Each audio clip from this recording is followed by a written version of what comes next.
Senhoras e senhores deputados, muito bom dia. Vamos dar início à nossa reunião de hoje, que, tendo a ordem de trabalhos, se antevê particularmente extensa.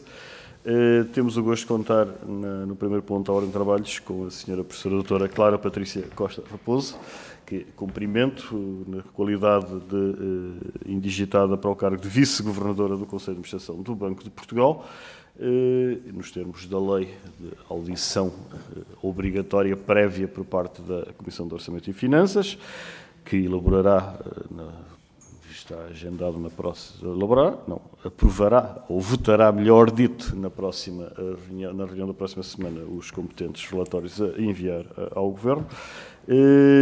Queria apenas, antes de dar a palavra para uma intervenção inicial à senhora professora doutora, recordar os termos em que a audição decorrerá. Portanto, uma primeira ronda, eventualmente única, se não houver inscrições para a segunda, mas uma ronda de 5 minutos que atribuirei a cada grupo parlamentar e 2 minutos a cada senhor deputado único representando o respectivo partido, se entretanto se nos juntarem. A senhora doutora terá a amabilidade de anotar as questões, na exata medida em que responderá apenas a final, ou seja, depois dos diversos grupos colocarem as suas questões. E a segunda ronda, como é conhecimento das senhoras e senhores deputados, depende da inscrição individual de cada senhor deputado, e se acaso houver essas inscrições, o senhor deputado disporá de 2 minutos, respondente do somatório dos tempos gastos na formulação das questões. Assim, sem mais delongas e reiterando a todos e a todas os meus cumprimentos, dava a palavra à senhora professora doutora Clara Raposo. Faço favor. Para ver se funciona. Então, muito bom dia a todos. E excelentíssimo Sr. Presidente da Comissão de Orçamento e Finanças, Dr. Filipe Neto Brandão, e excelentíssimos Srs. Deputados membros desta Comissão, começo por agradecer a disponibilidade para me ouvirem num período em que sei que estão particularmente ocupados também com a apreciação da proposta de Orçamento do Estado. A Assembleia da República desempenha um papel relevante no acompanhamento e escrutínio da atividade do Banco de Portugal, portanto, aqui me apresento.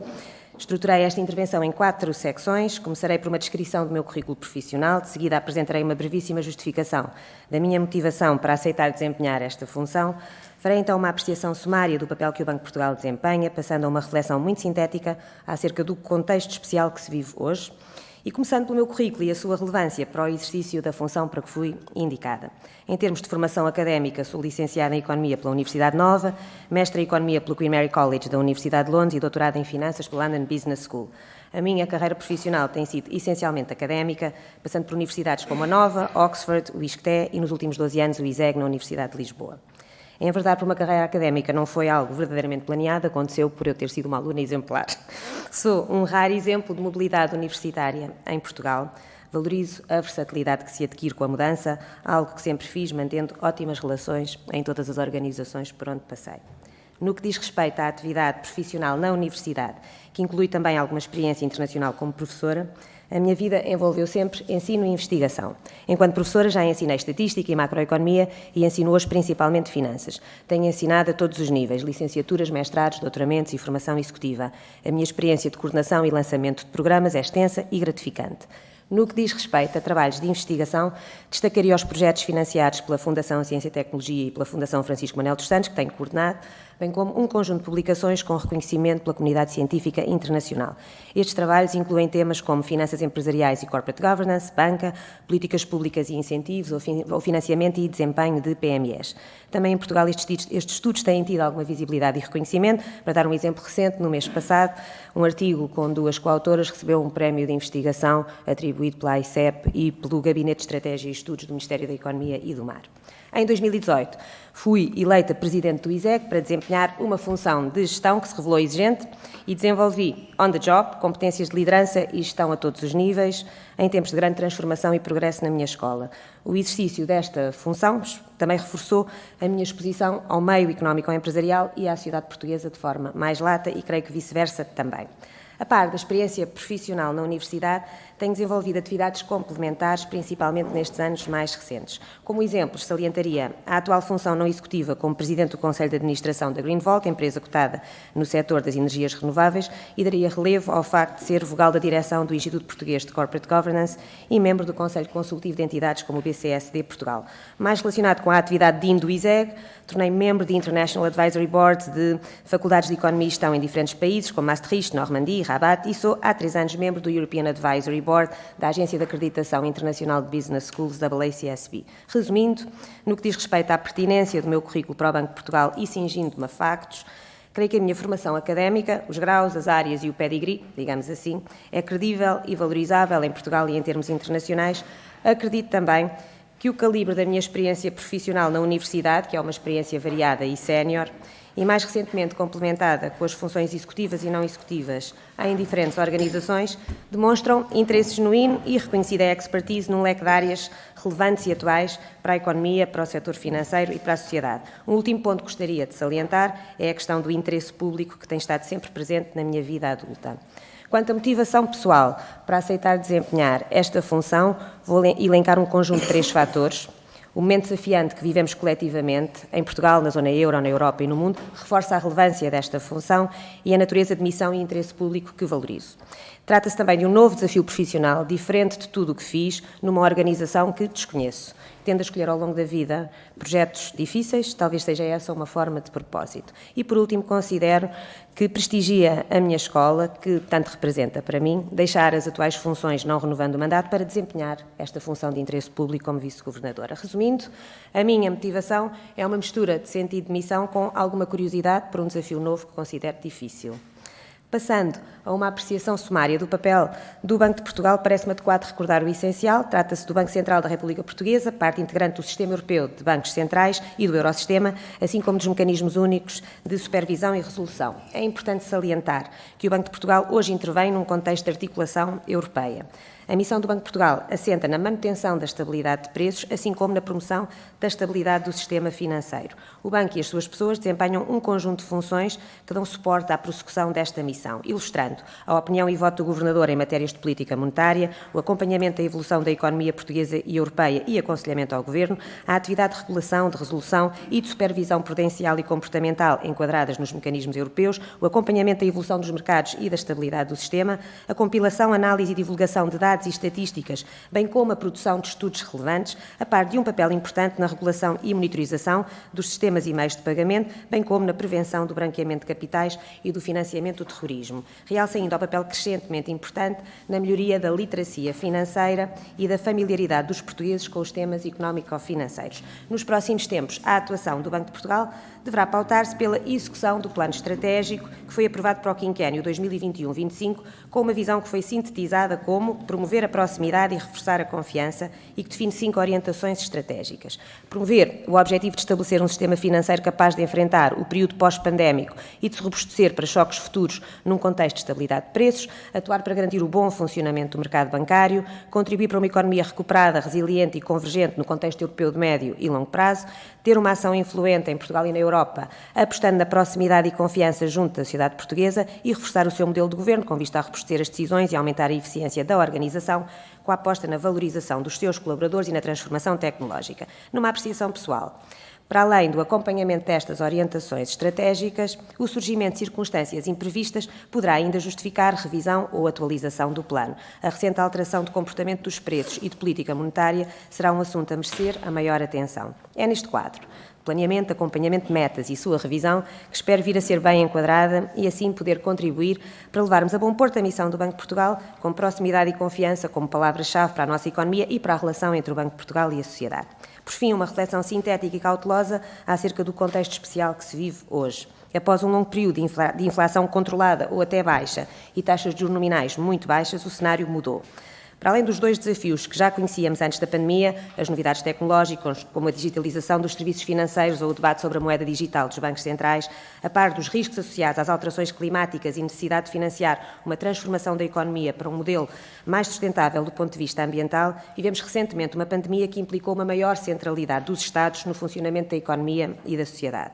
Quando se pensava que talvez estivéssemos na hora de retomar uma antiga normalidade, em 2022 acentuaram-se tensões geopolíticas, em particular com a invasão da Ucrânia. Não só por isso, mas também pela guerra, a crise energética trouxe-nos uma inflação a níveis que as gerações mais jovens ainda nunca tinham visto. O tema da estabilidade de preços e a estabilidade do sistema financeiro como um todo, e em particular no que diz respeito à robustez do sistema bancário, volta a atrair todas as atenções, como se vê até pela atribuição do Nobel da Economia esta semana. O Banco de Portugal vê agora realçado o seu papel de influência no desenho e revisão de política monetária definida no BCE, bem como o seu papel no acompanhamento, regulação e supervisão do sistema financeiro português. Hoje temos uma banca mais robusta do que na crise do subprime e há que trabalhar no sentido de a manter saudável no novo contexto macroeconómico. Como entidade independente e competente, é igualmente importante que o Banco de Portugal partilhe a sua melhor informação, conhecimento e análise com os decisores políticos, proporcionando ao nosso país o melhor aconselhamento para a tomada de decisões que modelam as vidas de todos nós. Para concluir, o que podem esperar de mim? Espero que o facto de eu ser uma outsider, sem passado no banco, que se junta a um conselho de administração de uma instituição com 175 anos de história, possa trazer um novo olhar e contribuir para encontrarmos novas soluções para velhos e novos problemas. Preste muita atenção ao que fazem as empresas, das PME às maiores cotadas, dos mais diversos setores, assim como ao que pensam e dizem as pessoas, em particular os mais novos. Creio que esta conexão à realidade faz falta às instituições que, pela sua natureza, estão sujeitas, e bem, a mais formalismo. E espero que algumas características pessoais no trabalho, que descobri ter nos últimos anos, possam ser postas ao serviço do Banco de Portugal de forma proveitosa. Claro que este é um exercício de autoavaliação com subjetividade, mas que tentem realizar de forma séria. Considero-me profundamente responsável e ponderada no trabalho, gosto de discutir os assuntos com abertura, trabalhar em equipa, de partilhar um projeto, não evito tomar decisões. Tenho muito boa disposição para trabalhar, em geral, e gosto de trabalhar de forma enérgica e com alegria. Sou uma boa ouvinte e sei o que é guardar reserva. Estou habituada a trabalhar em ambientes harmoniosos, mas também em situações em que a hostilidade está presente. Considero-me intrinsecamente livre e independente. Sem deixar de reconhecer o elemento de distinção que esta nomeação significa, confesso que aquilo que sinto hoje é o peso da responsabilidade. Não há deslumbramento nenhum. Há apenas desejo de estar à altura do desafio. O meu compromisso é dedicação e total empenho nesta missão. 10 minutos. 9 minutos, 59 segundos, senhora fantástico. doutora, é um augúrio relativamente ao... É rigor. Rigor. Chama-se isto rigor. Ora, vamos então dar início à ronda e que seja inspiradora no cumprimento dos tempos, o que significa que o Sr. Deputado Carlos Pereira, que iniciará, disporá também de 5 minutos, vá lá, 4 minutos e 59 segundos também. Faça, Sr. Deputado. Muito obrigado, Sr. Presidente. Antes de mais, cumprimentar a Sra. Professora. As perguntas que farei, obviamente, não serão de caráter técnico. De qualquer maneira, a leitura que fiz do seu currículo fala por si. Penso que todos aqueles que leram do ponto de vista académico, fez o seu percurso clássico académico, licenciatura, mestrado, doutoramento, em boas universidades, indiscutivelmente, e fui presidente de uma excelente universidade que foi a minha, portanto, também indiscutivelmente um bom percurso académico, profissional. Gostava de começar por perguntar o seguinte. O seu percurso, e por aquilo que disse, e a senhora professora referiu isso mesmo, é predominantemente académico. E a pergunta é se acha que isso pode ser um obstáculo ou um ativo às funções que eventualmente irá executar. A outra pergunta tem a ver, é um bocadinho diferente, mas é a seguinte: que importância é que dá a ter sido a primeira mulher presidente do ISEG e será, eventualmente, a primeira mulher vice-governadora do Banco de Portugal, ou pelo menos a segunda, o que já não é mau, a segunda. Elisa Ferreira foi a primeira. Gostaria de ter a sua opinião sobre isto. Outra questão tem a ver com, de alguma maneira, a sua professora abordou o tema ao longo da sua intervenção, mas eu gostaria de ter uma opinião mais profunda sobre a sua análise dos bancos centrais à inflação que hoje vivemos. Há opiniões diferentes, de vários especialistas, de economistas. Ainda ontem o CEO da JP Morgan diz que os Estados Unidos deverão entrar em recessão nos próximos 6 meses e isso decorre do atraso com que o Fed interviu na economia no sentido de controlar a inflação. No fundo, o atraso do aumento das taxas de juros. Há quem diga o mesmo no caso do Banco Central Europeu. Qual é a sua opinião sobre essa matéria? Uma questão mais relacionada com a proteção do consumidor tem a ver com uma opinião que gostaria de ter da sua parte, que tem a ver com o seguinte: existe um conjunto de empresas que desempenharam e desempenham um papel importante no sistema financeiro, nomeadamente na aquisição de crédito mal parado, permita-me chamar assim, de forma grosseira para que todos percebam, crédito mal parado. Essas empresas adquirem créditos com descontos, com enormes descontos, naturalmente, créditos que já estão na banca durante muito tempo, e depois vão cobrá-lo, digamos que é uma espécie de cobrador de fraco. O problema dessas empresas é que não estão sob a supervisão do Banco Central e é um tema que me parece relevante. Nós compreendemos que o funcionamento do sistema carece da existência dessas empresas, que têm um papel importante nessa aquisição desse crédito, mas a verdade é que há uma desproteção total do consumidor na forma como essas empresas se posicionam no mercado. Gostaria de ter a sua opinião sobre esta questão. Uma outra questão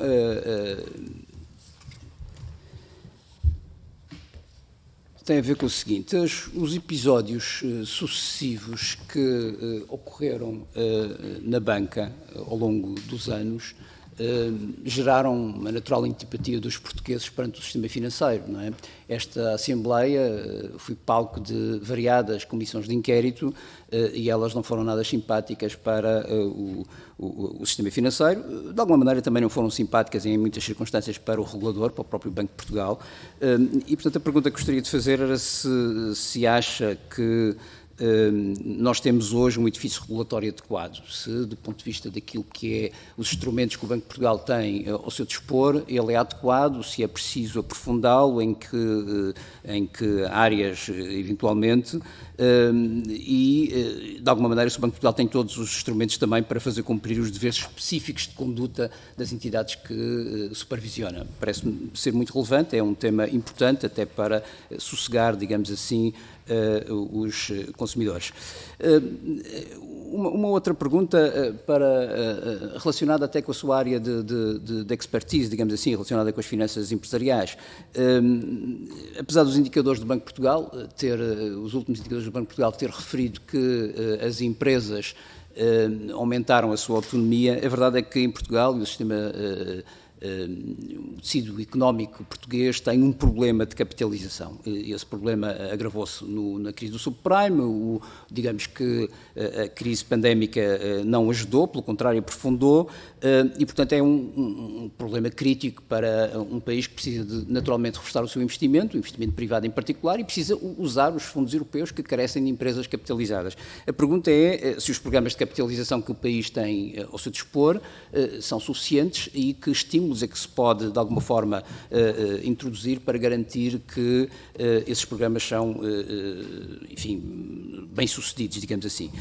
Finalmente, porque o meu tempo já está a terminar, uma última pergunta, tendo em conta a situação difícil de contexto de inflação, em que todos, e sobretudo as famílias portuguesas vivem, que conselhos é que dava aos portugueses neste período de inflação, designadamente no que diz respeito, nomeadamente no que diz respeito aos seus créditos e, digamos assim, a todos os aspectos financeiros que as famílias têm que se posicionar. Muito obrigado. Muito obrigado, Sr. Deputado Carlos Pereira. Como referi, então, o Sr. Professor teria a amabilidade de apontar as questões, porque responderá. Afinal, segue-se agora o grupo parlamentar do Partido Social Democrata, o Sr. Deputado João Paulo Barbosa de Melo. Faço força, Sr. Deputado. Muito obrigado, Sr. Presidente, caras e caros deputados, Sra. Professora, Sra. Indigitada, vamos dizer assim. Queria, antes de mais, agradecer a excelente auto-apresentação que fez. Eu sei que não é fácil esse exercício para um académico e queria, enfim, deixar-lhe aqui algumas perguntas para que nos possa, enfim, ajudar. Vou assim uma a uma. nós não estamos livres de, um dia destes, voltar a acontecer o que já aconteceu no passado, com um grande banco que desabou. E a supervisão do Banco de Portugal hoje já tem, aliás, regras um bocadinho diferentes do que aquelas que tinha há 10 anos, quando o problema se pôs. A pergunta, óbvia, é assim, acha que aquilo que temos hoje já é suficiente para prevenir o que possa acontecer? O que pode acontecer, neste caso aconteceu, em princípio, qualquer coisa como 8 mil milhões de euros de custos para o contribuinte. Haverá mais mudanças a fazer? O que é que lhe parece? Partilho um bocadinho a sua opinião sobre este assunto, uma vez que, claramente, enfim, que está dentro destes assuntos. Depois, segunda pergunta, e voltando, aliás, um bocadinho pegando naquilo que o Sr. Deputado que me antecedeu acabou de perguntar, nós estamos hoje neste carrossel da inflação com o qual não conseguimos lidar, e não conseguimos, os agentes económicos, os agentes políticos, os comunicadores, está tudo aqui baralhado com isto, como se tem visto. Basta ver que a gente continua a falar de aumentos salariais, por exemplo, de 5%, que são nominais, evidentemente, quando o que devíamos estar a dizer era reduções salariais de 3% reais. Mas nós não nos habituámos ainda a falar desta maneira. Uma das tarefas, queria especificamente olhar para um aspecto menos notado, que tem a ver com o Banco de Portugal, sobre este assunto. Uma das tarefas importantes que o Banco de Portugal tem, por exemplo, é a produção de estimativas e de estudos prospectivos. E uma das consequências que esta inflação tem, para além de muitas outras que já aqui foram referidos, é que, enfim, é provável que haja uma diminuição drástica da qualidade dessas estimativas. Os modelos econométricos normalmente tendem a ficar malucos nestas alturas. E é difícil calibrar novos modelos num tempo de tão grande incerteza e de crescimento de preços como aquele que temos tido.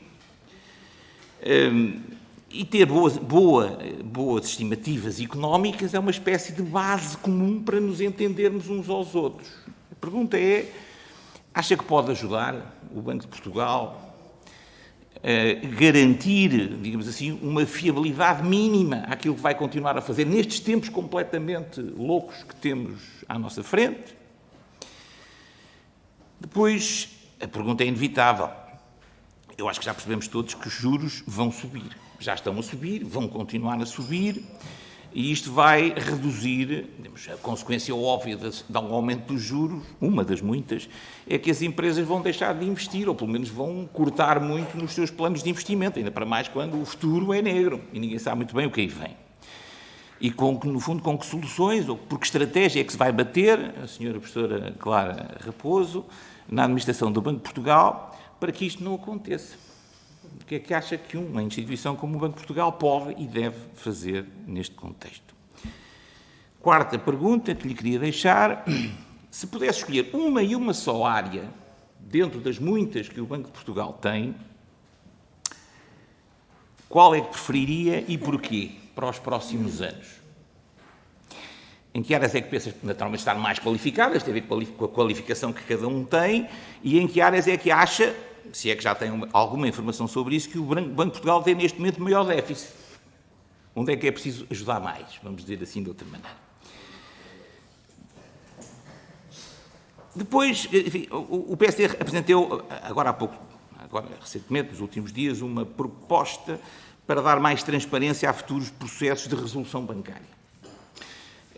Que até tem coisas muito simples, como obrigar a que os contratos que eventualmente venham a ser feitos sejam redigidos em português de forma oficial. Mas tem muitas outras, a obrigação de participar à Assembleia e a outras entidades de supervisão, como o Tribunal de Contas, os contratos, o que eles implicam, logo à partida, e não ficarmos à espera do que depois se venha a descobrir. Parece-lhe bem? Uma ideia neste sentido, não quer dizer que subscreva, naturalmente, a que o PSD pôs. E, por último, a senhora professora é uma académica prestigiada, já falou disso, enfim, todos que tivemos acesso ao seu currículo percebemos isso. Também é uma gestora, que alguns até, eu não estava a ler algumas coisas para preparar esta intervenção, alguns classificam como enérgica. Aliás, achei graça, usou a mesma expressão, e bem. Estou certo que, enfim, que não aceitou esta indigitação para se preparar para a reforma, de certeza absoluta. Já percebi que não é esse o seu estilo. E a pergunta não é assim, o que é que a move a dar este passo, que implica largar uma instituição de ensino que tem dirigido, e, sobretudo, que envolve uma coisa, que é prescindir, muitas vezes, da palavra, que é uma coisa que os académicos gostam de ter, e da independência que um académico tem, que, de repente, o que é que a move a dar este passo? Eu sei que já respondeu um bocadinho a isso, mas gostava de ouvir um pouco mais sobre isto. Muito obrigado. Muito obrigado, Sr. Deputado. E agora passamos a palavra ao Grupo Parlamentar da Iniciativa Liberal, Sra. Deputada Carla Castro. Faça favor, Sr. Deputado. Obrigado, Sr. Presidente, Srs. Deputados, e agradeço em especial à Sra. Professora, nomeadamente a clareza, o rigor e o entusiasmo até da exposição inicial. Eu vou cingir as minhas perguntas a reflexões e opiniões, sobretudo sobre 3 temas, dentro de uma consideração prévia de uma preocupação que temos tido sobre a reputação do Banco de Portugal. O Banco de Portugal tem sido historicamente uma entidade reputada e referenciou há pouco os 165 anos de história, e é importante para o sistema financeiro como um todo, e com a importância nos modelos, obviamente, de supervisão e regulação. No entanto, nos últimos anos tem havido bastantes questões que têm dilapidado esta componente reputacional.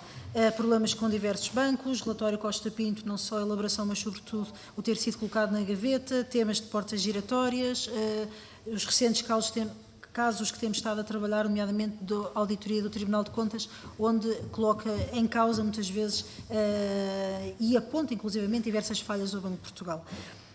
Por isso, aos desafios que existem hoje em dia, eu creio que há um adicional, que é a reputação do Banco de Portugal. E dentro deste contexto gostaria de reflexões em 3 temas. Os colegas dos outros partidos já falaram do tema da inflação.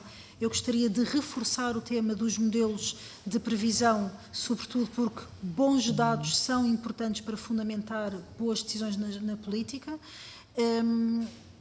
Um tema que ainda não foi abordado foi o próprio impacto para o próprio Banco de Portugal, nomeadamente ao nível da política de juros, o impacto para os próprios resultados do Banco de Portugal, e nomeadamente a política resultados e a política de dividendos. Depois, em segundo lugar, uma pergunta mais interna, que é ao nível dos recursos humanos. Nós muitas vezes falamos da competitividade ou da falta de competitividade em atrair e reter capital humano nas empresas, mas, em boa verdade, o Banco de Portugal também enfrenta a concorrência de outras instituições financeiras internacionais. Como vê, qual o contributo para a política de atração e retenção de talento no Banco de Portugal? E, em terceiro lugar, de um ponto de vista mais institucional, sobre o próprio modelo de supervisão e regulação, como vê a articulação com as outras entidades de supervisão e regulação? Mencionou inicialmente a questão da articulação europeia, isso por um lado, portanto, mesmo do ponto de vista da União Monetária e de supervisão, e também internamente, nomeadamente em algo que pouco se fala, que é o Conselho Nacional de Supervisores Financeiros, o considera sobre a eficácia deste Conselho. Se quiser terminar de um ponto de vista mais pessoal, porque ficou muito clara a atitude e o desafio, mas em termos de preocupações e riscos, o que é que considera que pode haver neste seu mandato? Agradeço desde já a exposição. A Sra. Deputada Carla Castro, então, esgotando o tempo da formulação das questões, dava a palavra à Sra. Doutora Clara Raposo. Disponho de 15 minutos. Faço favor. Bem, então, muito obrigado aos 3 senhores e senhora deputados pelas questões que colocaram, não é? Enfim, isto não é exatamente um exame, eu compreendo exatamente a natureza desta discussão. É uma apresentação e acho que pessoal e, enfim, e profissional para um conjunto, num momento em que se calhar é um pouco mais complexo do que teria sido há 2 ou 3 anos para este tipo de funções, não é? Em que estamos aqui com novos desafios para os bancos centrais como um todo. O conjunto de questões que colocaram é extenso, são todas muito interessantes, na verdade, e vou tentar responder o melhor possível dentro daquilo que considero razoável e dentro daquilo que é o meu grau de conhecimento dos diferentes temas. Começando por este assunto, pelos assuntos mais pessoais, digamos assim, sobre se o meu percurso académico poderá ser um obstáculo ou um ativo. Acho que não é nem uma coisa nem outra. Quer dizer, é um ativo e também é um obstáculo, por vezes, mas também é um ativo. É um ativo porque, numa instituição como o Banco de Portugal, é preciso saber-se falar a linguagem dos académicos para se conseguir interagir com quem depois também produz os modelos, com quem produz os estudos, com quem está de volta das estatísticas, com quem acompanha também as atividades de supervisão, de regulação, etc. É preciso ter aqui alguma experiência para também conseguirmos analisar o calibre e a qualidade do trabalho que está a ser feito pelos estudiosos que nós vamos tendo no banco, não é? E, portanto, é importante ter um background académico bastante sólido. Acho que sim, para que a interação seja de melhor nível e seja mais interessante também para quem trabalha no Banco de Portugal. E, portanto, espero que esse background académico traga o conhecimento daquilo que são os grandes temas e a melhor forma de os abordar e de os estudar em qualquer parte do mundo, e é bom que na administração do Banco de Portugal também tenhamos pessoas que tenham essa prática e que tenham essa rodagem do meio académico. E quanto a ser um obstáculo académico, aquele académico que está sempre lá fechado sozinho, a fazer os seus estudos no seu gabinete e que não interage com ninguém, se calhar eu já fui um bocadinho assim há uns anos atrás, ainda mantenho alguma atividade de investigação com os meus coautores, mas acho que considero uma pessoa bastante aberta e com alguma experiência de gestão também, e portanto não vejo como um obstáculo esse percurso académico, até porque tenho também alguma experiência de gestão e uma componente mais prática. E o tipo de preocupações que eu tenho no meu trabalho académico é bastante prático, não é? Tem bastante a ver com a realidade, não vivo isolada do mundo. Portanto, não vejo isso como um obstáculo, espero que seja. E assim como acho também não deveríamos ser todos académicos ou todos outra coisa. Portanto, é bom que haja diversidade de perfis nestas equipas que formam os conselhos de administração também e nas organizações como um todo. Estes temas da mulher... a primeira, a segunda, a terceira. De facto, fui a primeira mulher a candidatar-se e, portanto, a ser eleita na presidência do ISEG. Na minha vida nunca pensei muito no facto de ser mulher ou homem, de estar a ser discriminada ou não, porque não fui educada nesses termos. Mas, de facto, reconheço que quando olhamos para a realidade de muitas organizações, encontramos muito poucas mulheres em funções de liderança comparativamente às qualificações que têm os homens que as ocupam, não é? E, portanto, simbolicamente considero que se calhar até foi importante para o ISEG e principalmente para as estudantes do ISEG, digamos assim, verificarem que homem ou mulher é absolutamente indiferente para o bom funcionamento de uma instituição, termos um homem ou uma mulher à frente, desde que haja dedicação, competência, etc. E, portanto, ter sido a primeira presidente do ISEG é algo que fica bem, não é? Tenho orgulho nisso, espero que venha uma segunda e uma terceira e uma quarta, tal como na função de vice-governador do Banco de Portugal, ser a segunda também será ótimo. Se calhar é tão importante ter uma segunda como ter tido uma primeira, para que não seja apenas um exemplo isolado, e espero vir a ser depois a terceira mulher a fazer outra coisa qualquer no mundo, quem sabe, não é? Todos nós, não é? Temos de ter esta expectativa de irmos abrindo assim oportunidades para quem vem a seguir a nós. Quanto a esta questão que acabou por ser um pouco transversal a todas as intervenções, que é o que está a passar com a inflação e o que é que os vários bancos centrais estão a fazer, e juntando a questão inicial sobre que tipo de política monetária é que deveria ser conduzida ou não, são temas muito sensíveis, na verdade. Porquê? Por vários motivos. Em primeiro lugar, porque tudo aquilo que alguém de um banco central diz é interpretado, não é? E tem consequências práticas no comportamento dos agentes económicos. Portanto, as discussões a este nível devem ser tidas com transparência, etc., mas devem ser sempre feitas, na minha opinião, de uma forma muito pedagógica para que não se passe a ideia errada acerca dos riscos de diferentes tipos de políticas. A economia, não é uma ciência exata e, portanto, resulta dos nossos comportamentos enquanto consumidores, enquanto investidores, etc., até enquanto reguladores e supervisores, enquanto deputados na Assembleia da República, resulta dos nossos comportamentos. E, portanto, a previsibilidade dos comportamentos individuais e depois da forma como todos eles se conciliam, não é? Se juntam, é incerta. Portanto, há incerteza sempre em todos os modelos que nós vamos produzindo. Não temos um resultado único, absolutamente certo, e uma fórmula mágica que resolva todos os problemas, na qual nós tenhamos a certeza sempre de que esta é a fórmula certa a utilizar-se num dado momento. Portanto, aquilo que nós fazemos é, de facto, analisar as circunstâncias que se vivem em cada momento e olhar para os diferentes cenários possíveis e tentar interpretar qual o impacto de diferentes receitas. Com base em quê? Com base em modelos teóricos que são desenhados e que, com um conjunto de pressupostos, chegam a determinados resultados e com base no histórico de exemplos de situações que em diferentes partes do mundo foram sendo experimentadas e com essas experiências aprendermos com os impactos que vão tendo. Neste momento temos uma inflação muito superior àquilo a que estávamos habituados, não é? Se calhar se há um ano atrás estivéssemos a olhar para a proposta do Orçamento do Estado de 2022, se calhar a taxa de inflação prevista nessa altura seria muito diferente daquela que vamos verificar agora em 2022 e na altura se calhar nem era tema de discussão.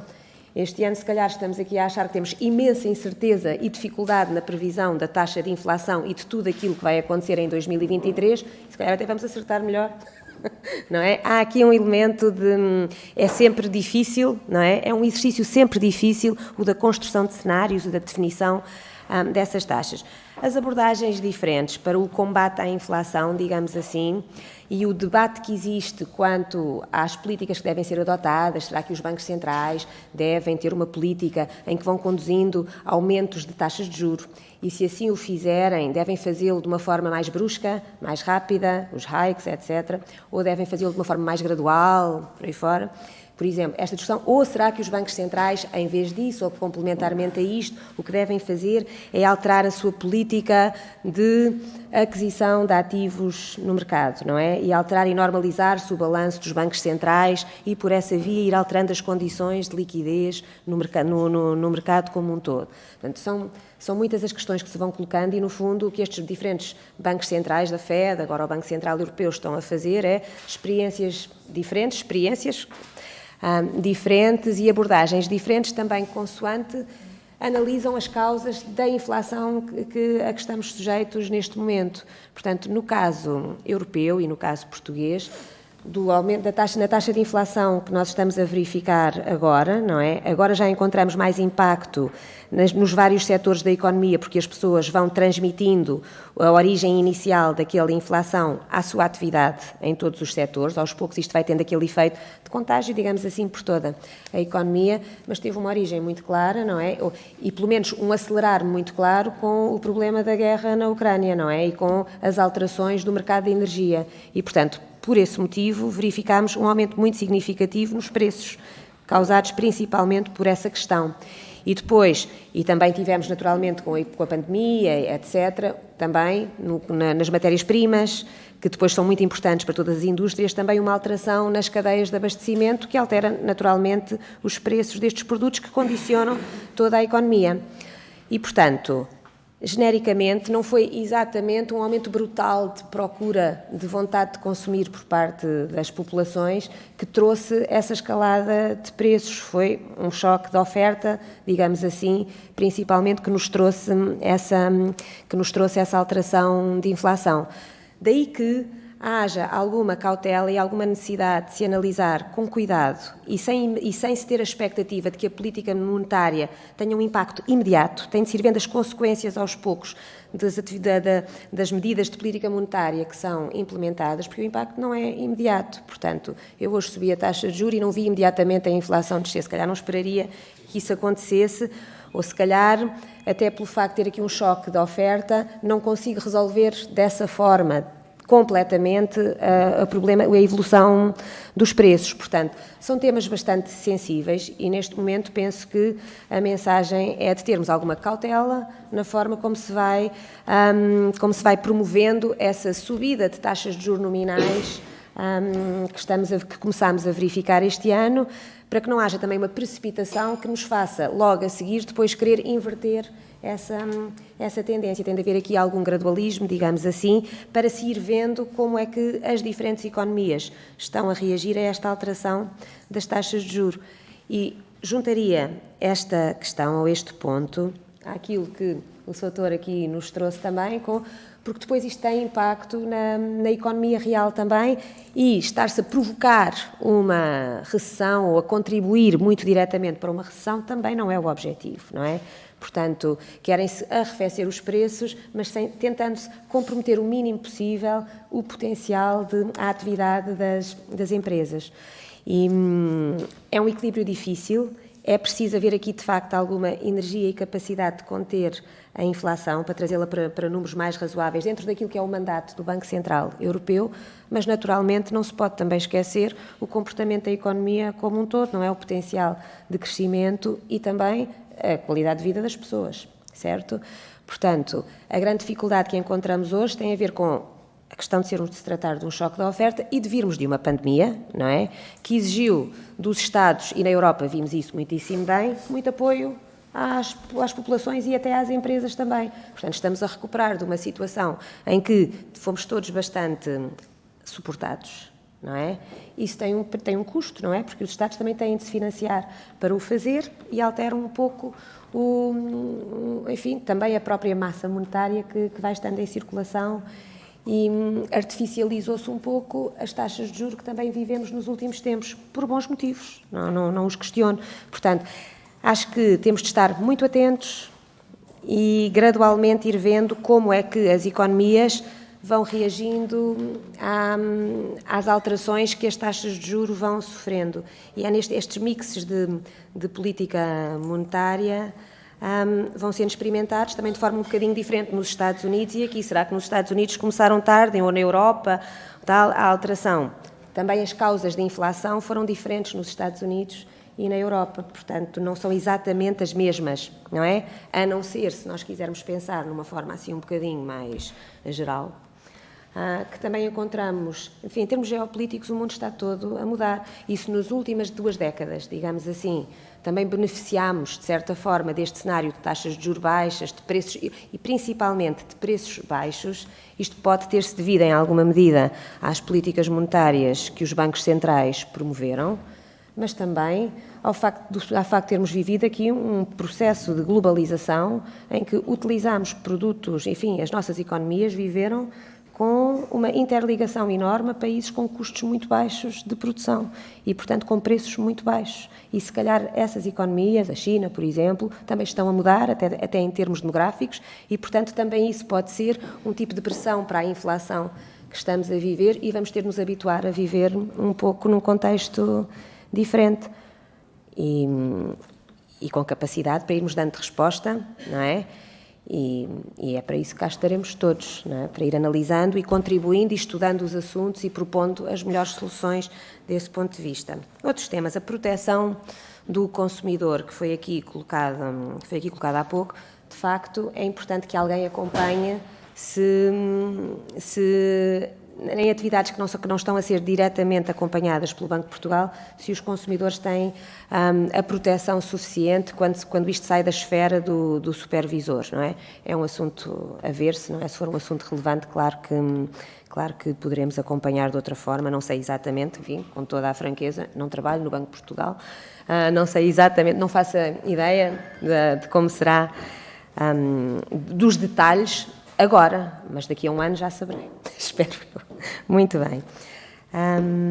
Ora bem, os episódios sucessivos, então vamos cá ver aqui estes episódios sucessivos ao longo da história do Banco de Portugal, o sistema financeiro, etc., relacionando também com o tema da reputação do Banco Central e do sistema financeiro como um todo, não é? De facto, não é nada agradável termos notícias que indiciam comportamentos fraudulentos, digamos assim, no setor financeiro, assim como em qualquer outro setor, mas no financeiro, em especial por ser porque é um setor de intermediação e que, portanto, é uma ponte entre as pessoas numa economia e numa sociedade, essencialmente isso.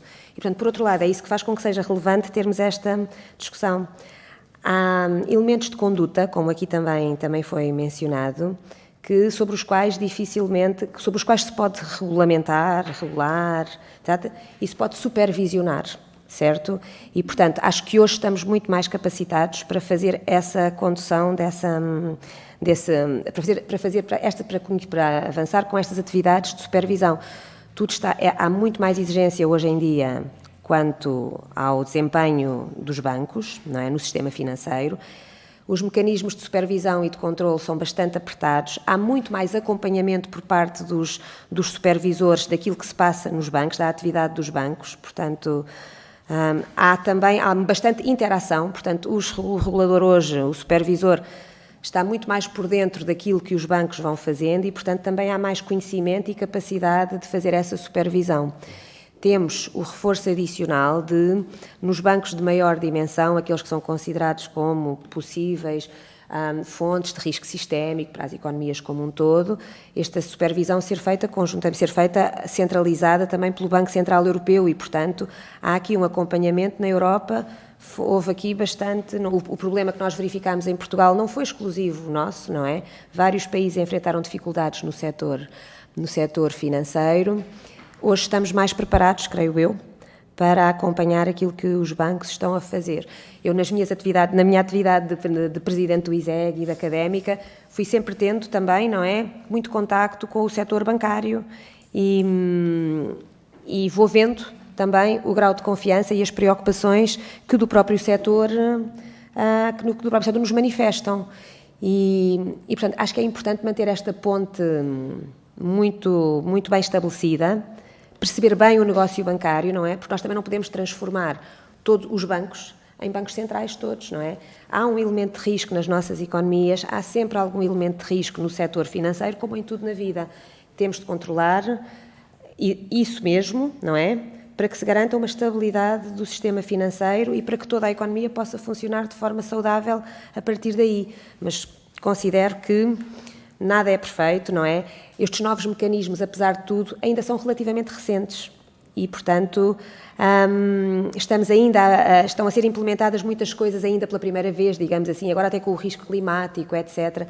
Pela primeira vez estamos a acompanhar uma série de atividades, mas há muita preocupação e também tem havido um esforço muito grande, quer do Banco de Portugal, segundo entendo, quer dos outros bancos centrais na Europa e do Banco Central Europeu, no recrutamento de pessoas qualificadas e que tenham esse perfil de se dedicarem a esta tarefa, que por vezes é bastante árida, de acompanhar o desempenho da banca e de garantir que os sinais são identificados cedo, não é? Ter assim uns early warnings de dificuldades que os diferentes bancos possam estar a sentir. Portanto, não estou ainda de todo preocupada com a saúde do nosso sistema bancário neste momento, ou seja, o trabalho feito nestes últimos anos garante-nos alguma confiança na situação atual. Temos de, naturalmente, acompanhar o impacto que a alteração de taxas de juros, etc., possa ter no sistema financeiro, e é essa a função também, não é? Que todos nós teremos de acompanhar.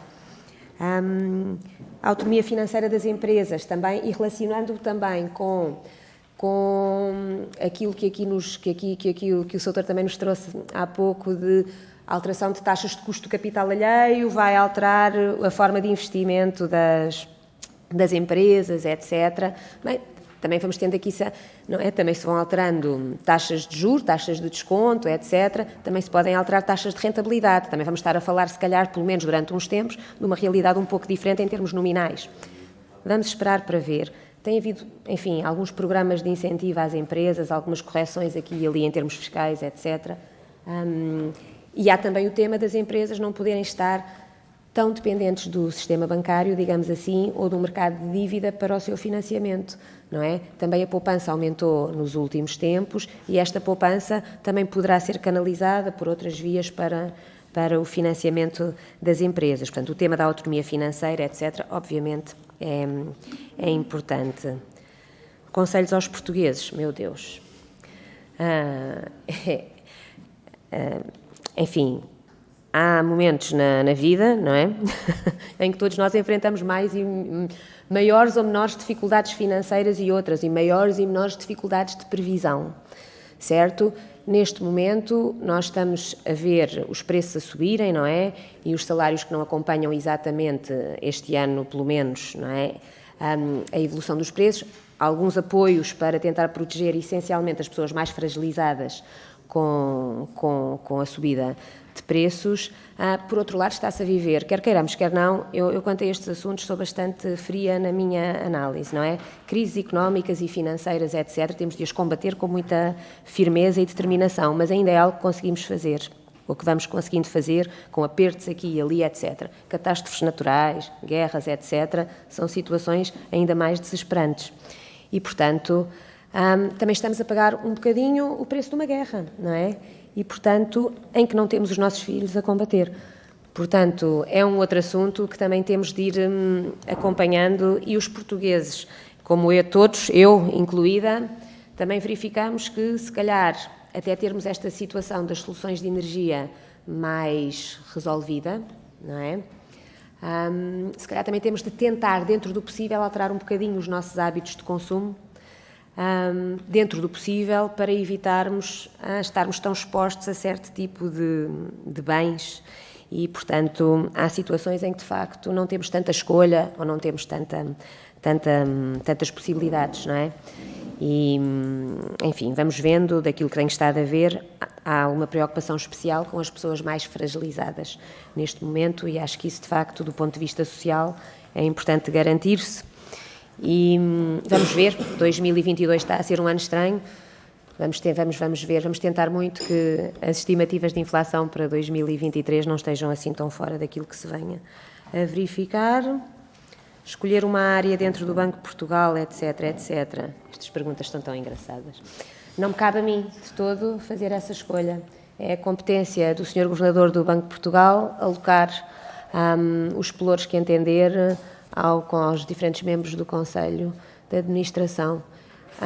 Em termos pessoais, não tenho, de facto, à partida, assim, uma área que me atraia mais do que outra, até porque desconheço na realidade, falo com toda a franqueza, é sempre assim, falo sempre assim com muita franqueza quanto a estes assuntos. Não conheço o suficiente o dia-a-dia das atividades dos diferentes departamentos para imaginar onde é que me encaixarei melhor, em termos de perfil, etc., mas acho que também é importante termos uma visão bastante global daquilo que se passa nos diferentes setores, e com um Conselho com a dimensão como este terá, espero termos a oportunidade de termos um Conselho que funcione também em equipa e que, independentemente de um ter responsabilidades mais diretas sobre um departamento do que outro, consigamos de facto articular bem toda a atividade. O que é que me move é a novidade, de certa forma, neste caso, e o momento especial que vivemos, e acho que recursos humanos, articulação com as outras entidades, o Conselho Nacional de Supervisão Financeira, acho que talvez ainda seja cedo penso que daquilo que me consta, acho que a articulação é bastante razoável, acho que não há assim, acho que tem funcionado, não é? Talvez seja cedo para se perceber se este é o modelo ideal de supervisão ou não, e enquanto se discute, vamos fazendo o melhor possível, não é? Muito obrigado, Sra. Doutora Clara Raposo. Não registro nenhum pedido de cálculo, como previa na inscrição individual, e, portanto, resta-me agradecer à Sra. Doutora Clara Raposo esclarecimentos prestados em instâncias das Sras. e Srs. Deputados, desejar-lhe as maiores felicidades pessoais e profissionais, dar por encerrada esta audição, seguir-se-á, não sei se entretanto já terá chegado, mas seguir-se-á a audição também da indigitada doutora Helena Adegas. Portanto, Sras. e Srs. Deputados, esta audição está concluída.